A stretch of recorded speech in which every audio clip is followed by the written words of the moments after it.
அருளாசீர் ஊடக நண்பர்களே, 40 நாள் பயணத்தின் 5ஆம் நாளிலே உங்களை அன்போடு வரவேற்கின்றேன். இன்றைய மைய சிந்தனை, ஏழைகளுக்கு செய்ததை எனக்கே செய்தீர்.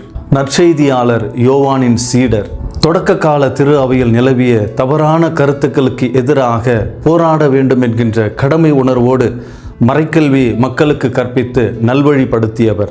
இறைவனை அடித்தளமாக கொண்டு அசைக்க முடியாத பாறையாய் இருக்கின்றாய் நீ என்று புனித அந்தோக்கிய இன்னாசியாரால் பாராட்டப்பட்டவர். நான் நிச்சயம் நெருப்பில் எரிக்கப்பட்டு மறைசாட்சியாய் இறப்பேன் என்று கனவில் வெளிப்படுத்தப்பட்டு அதற்காக ஆர்வமோடு காத்திருந்தவர்.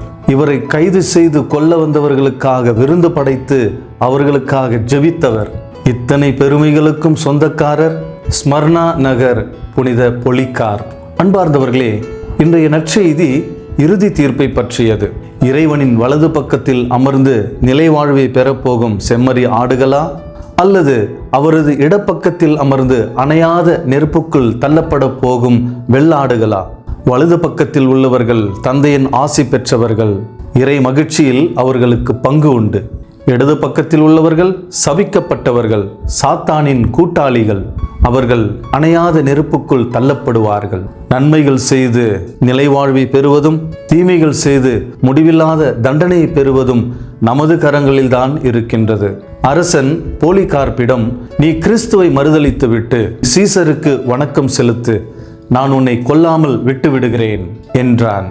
பொலிகார்ப்பு, எனக்கு வயது 86 ஆகின்றது.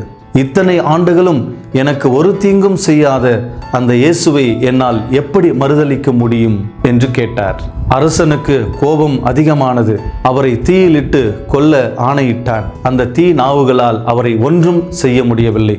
அவரை வெளியில் எடுத்து ஈட்டியால் குத்தி கொன்றார். பின்னர் அவருடைய சீடர்கள் வந்து அவரது உடலை பெற்றுக்கொண்டு அவரை அடக்கம் செய்தார்கள். இப்படி மறைசாட்சியாக இறந்ததை எண்ணி அவர் மகிழ்ந்தார். இன்றும் இறைவனோடு வாழ்ந்து கொண்டிருக்கின்றார். நாமும் நன்மையை செய்து இறைவனோடு இணைந்து வாழ்வோமா? Praise the Lord. இயேசுவுக்கே புகழ், இயேசுவுக்கே நன்றி. மரியே வாழ்க.